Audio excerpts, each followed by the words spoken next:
Hey guys, it's Mr. S. Now we're here to do some more hero training today, but this time we're going to get the help from the Teen Titans. Now the rules for this game is pretty easy.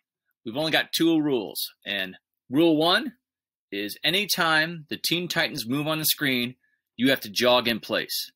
Now we talked in class about jogging.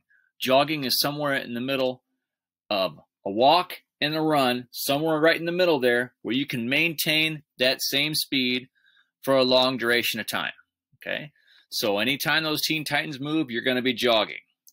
Now, anytime that the Teen Titans come together, occupy the same space, or touch, that means you're going to jump. And you can see right over there, I've got a little GIF of myself jumping. Okay, that's what I want you to do every time the Teen Titans touch. Okay, so when they move, you jog in place. When they touch, you jump, and you continue to jump until they're not touching. Right? Sounds fun. Let's do some hero training.